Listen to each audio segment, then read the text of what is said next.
Hello everyone. प्रयोगशाला Paricharak exam में सामान्य विज्ञान से 60 अंक के प्रश्न पूछे जाएंगे। ये सीजी बोर्ड के 9वीं व 10वीं कक्षा के पाठ्यक्रम पर आधारित होने को सिलेबस में कहा गया है। इसी कड़ी में आज हम यूनिट 2 तरंग एवं ध्वनि के नियम एवं अनुप्रयोग से जुड़े 50 महत्वपूर्ण प्रश्नों को हल करेंगे। चलिए स्टार्ट करते हैं। क्वेश्चन पहला, ध्वनि किस प्रकार की तरंग होती है? आंसर है ए, अनुदैर्घ्य तरंग। ध्वनि तरंग में कणों का कंपन तरंग संचरण की दिशा में होता है, इसीलिए यह अनुदैर्घ्य तरंग होती है।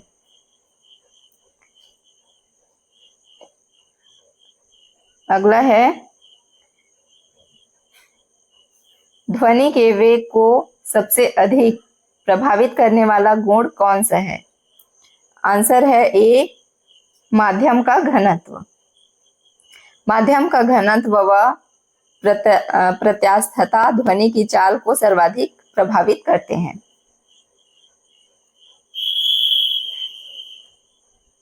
अगला है, वेग बराबर तरंग दैर्घ्य गुणित आवृत्ति किस नियम को व्यक्त करता है?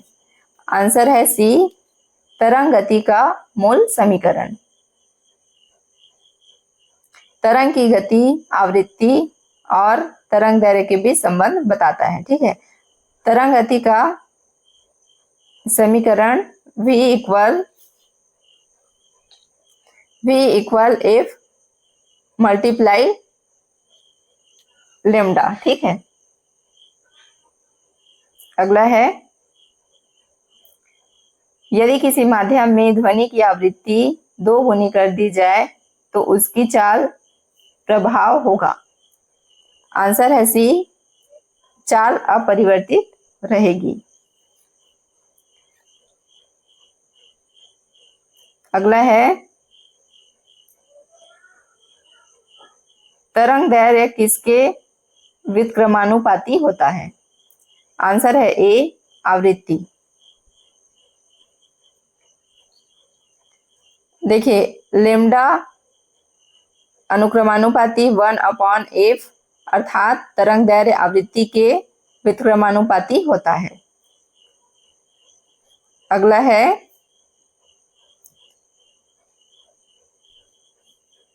डॉपलर प्रभाव से संबंधित कथन सत्य है? इसका आंसर है ए, स्रोत और प्रेक्षक की सापेक्ष गति से आवृत्ति बदलती है।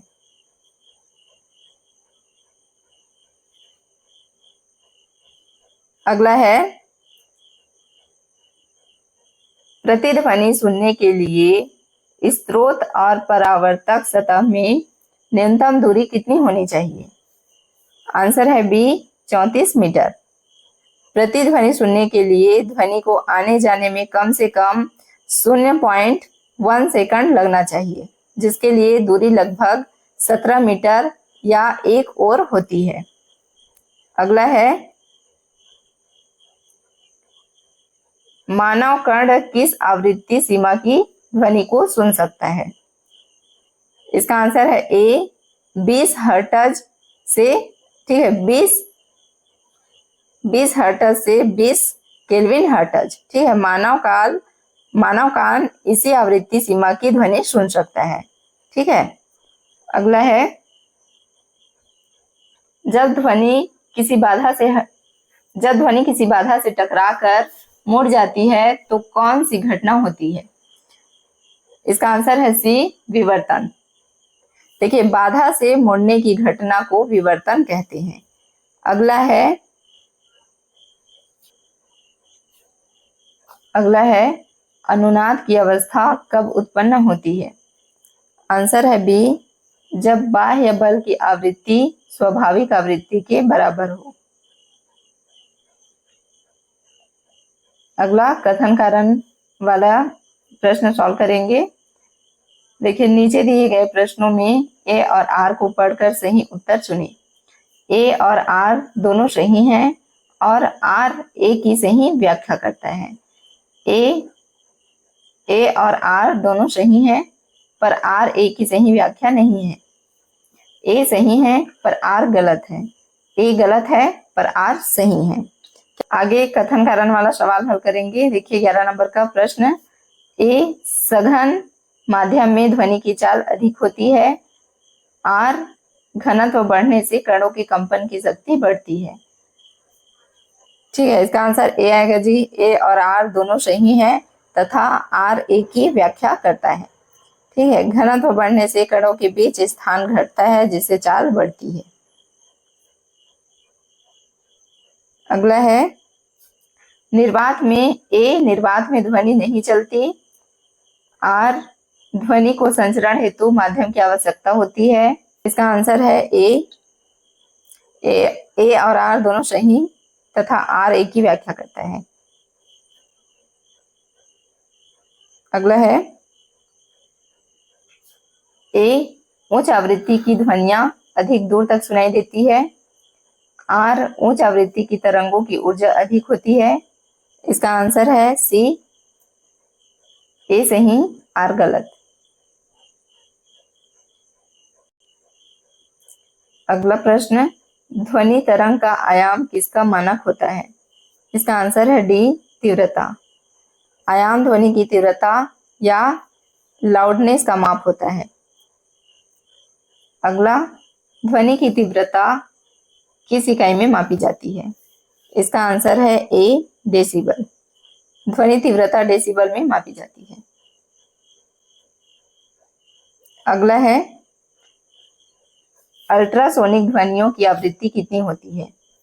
आंसर है बी, 20,000 हर्ट्ज। ठीक है, 20,000 के हर्ट्ज से अधिक होती है। ठीक है, अधिक 20,000 हर्ट्ज से ऊपर की ध्वनियों को अल्ट्रासोनिक कहा जाता है। अगला है, किसके द्वारा मानव श्रवण सीमा से नीचे की ध्वनि उत्पन्न होती है? इसका आंसर है सी, हाथी। हाथी बहुत निम्न आवृत्ति इंफ्रासोनिक ध्वनि उत्पन्न करते हैं। अगला है, ध्वनि तरंग की तीव्रता किस पर निर्भर करती है? इसका आंसर है बी, स्रोत से दूरी। ध्वनि की तीव्रता दूरी बढ़ने पर घटती है। ठीक है जी, क्या होता है? दूरी बढ़ने पर घटती है। अगला प्रश्न है, किसी माध्यम से गुजरती ध्वनि की गति के लिए मुख्य कारक है? इसका आंसर है ए, तापमान। तापमान बढ़ने से ध्वनि के वेग में क्या होती है? वृद्धि होती है।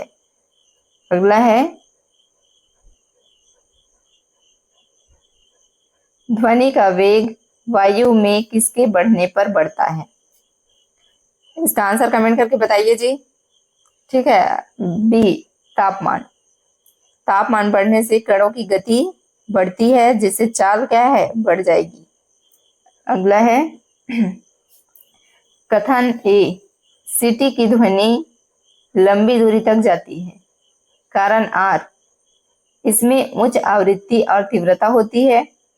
देखिए, इसका आंसर है ए और आर। ठीक है, कथन ए, कथन आर दोनों सही हैं तथा कारण आर सही व्याख्या करता है। ठीक है, अगला प्रश्न, किसी पादप द्वारा निकाली जाने वाली ध्वनि सामान्यता होती है? आंसर है डी, इंफ्रासोनिक। अगला है, तरंग गति समीकरण क्या है? क्या है जी बताइए, अभी कुछ टाइम पहले बताई हूं। इसका आंसर है A, v is equal to F multiply lambda. ठीक है, अगला है, वायु में ध्वनि की चाल सामान्यता कितनी होती है? इसका आंसर है ए, 343 मिनट प्रति सेकंड। ठीक है, सामान्य ताप पर वायु में ध्वनि की गति 343 मिनट प्रति सेकंड होती है। अगला प्रश्न है, ध्वनि तरंगे द्रव्य में किस रूप में संचरित होती है? इसका आंसर है बी, अनुदैर्ध्य। ध्वनि अनुदैर्ध्य तरंग के रूप में संचरित होती है। अगला है,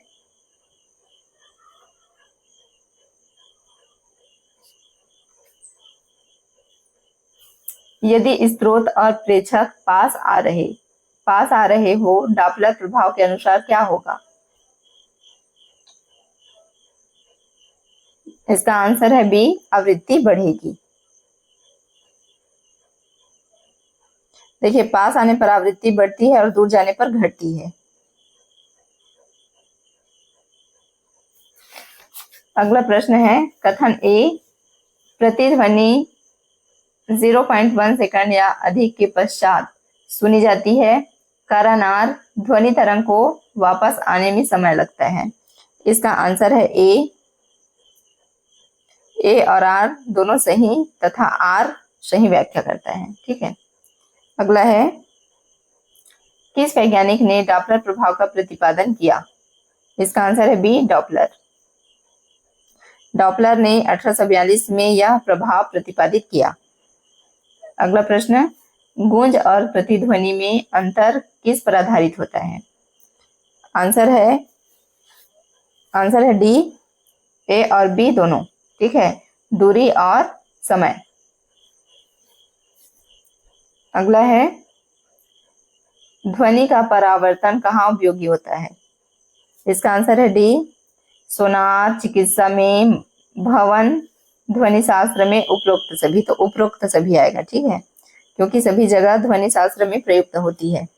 अगला है, अल्ट्रासोनिक तरंगों का उपयोग किसमें होता है? आंसर है ए, सोनोग्राफी। सोनोग्राफी में अल्ट्रासोनिक तरंगों का प्रयोग होता है। अगला है, यदि किसी कक्ष में गूंज उत्पन्न हो रही हो तो उसे रोकने हेतु क्या उपाय किए जाते हैं? इसका आंसर है बी, मुलायम पर्दे लगाना। मुलायम पर्दे ध्वनि का अवशोषण कर गूंज रोकते हैं। ऐसा करके देखिए जी अपने घर में, आप लगा के मुलायम पर्दे, प्रैक्टिकल हो जाएगी। अगला प्रश्न है, सही गलत बताइए। ध्वनि का वेग गैसों में ठोसों की तुलना में अधिक होता है। सही है या गलत है जी, बताइए। गलत। ठीक है, आंसर बी, गलत। देखिए, गैसों में ध्वनि की चाल ठोसों की तुलना में कम होती है। अगला है, ध्वनि निर्वात में भी यात्रा कर सकती है। आंसर है बी, गलत। निर्वात में ध्वनि क्या होती है? संचरित नहीं होती। अगला प्रश्न है, किस उपकरण से ध्वनि की तीव्रता मापते हैं? Answer A, decibel meter. ठीक है, डेसिबल मीटर से ध्वनि की तीव्रता मापी जाती है। अगला प्रश्न है, किस माध्यम में ध्वनि की चाल सबसे अधिक होती है? आंसर है ए, ठोस। ठोस में कण घनिष्ठ होते हैं, चाल अधिक होती है। अगला प्रश्न, कथन ए ठोस माध्यम में ध्वनि का वेग अधिक होता है, कारण आर ठोस में कण निकट होते हैं। इसका आंसर है ए और आर दोनों सही तथा आर सही व्याख्या है। अगला प्रश्न, तरंग दैर्घ्य बढ़ने पर आवृत्ति का क्या होगा? आंसर बी, घटेगी। अगला प्रश्न, मिलान कीजिए। ठीक है, चलिए मिलान करते हैं। इसका आंसर है ए। ठीक है, देखिए, अनुनाद का क्या होगा? झनकार उत्पन्न होना। ठीक है, अनुनाद का क्या होना जी? झनकार उत्पन्न होना। मिलाते जाइए। अनुनाद का झनकार उत्पन्न होना, डॉपलर का आवृत्ति में परिवर्तन, विवर्तन यानी मुड़ना, परावर्तन, विवर्तन यानी मुड़ना। ठीक है, अपरावर्तन यानी लौटना। तो आंसर है ए। अगला प्रश्न, श्रव्य ध्वनि किस सीमा में होती है? ठीक है जी, मनुष्य तो आंसर ए। अगला है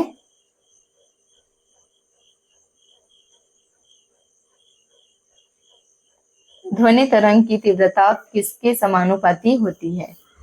आंसर है ए, आयाम के वर्ग के। ध्वनि की तीव्रता आयाम के वर्ग के समानुपाती होती है। अगला प्रश्न,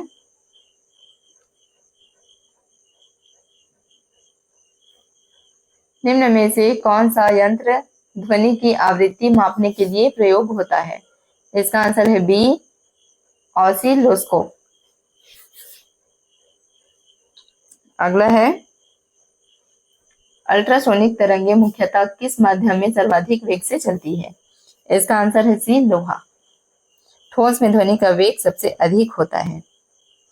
अगला प्रश्न है मानव कान द्वारा न्यूनतम श्रव्य ध्वनि तीव्रता लगभग कितनी होती है? इसका आंसर है ए, 0 डेसिबल। न्यूनतम श्रव्य ध्वनि तीव्रता लगभग 0 डेसिबल मानी जाती है। अगला है तरंगों के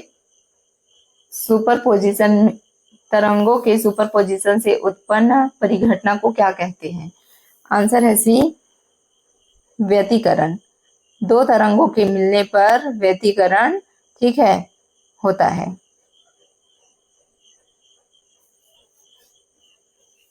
अगला है किसी बंद पाइप में उत्पन्न स्थायी तरंगों का अधिष्ठान कहाँ होता है? आंसर है सी, बंद सिरे पर।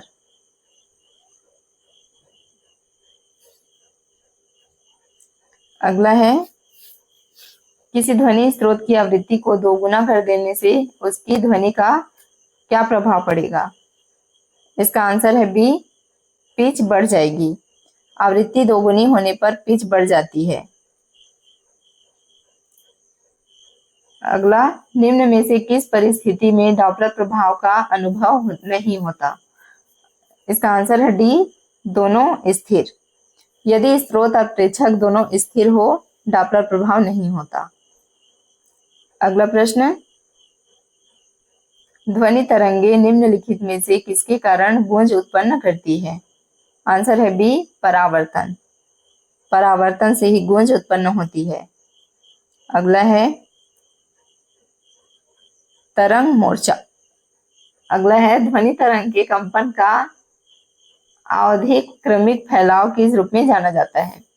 इसका आंसर है सी, तरंग मोर्चा। देखिए, ध्वनि तरंग का आवधिक फैलाव तरंग मोर्चा कहलाता है। इसके पहले यूनिट के एमसीक्यू को प्रयोगशाला परिचारक के प्लेलिस्ट में जाकर देख सकते हैं और वीडियो को लाइक, सब्सक्राइब और कमेंट कीजिए। Thank you.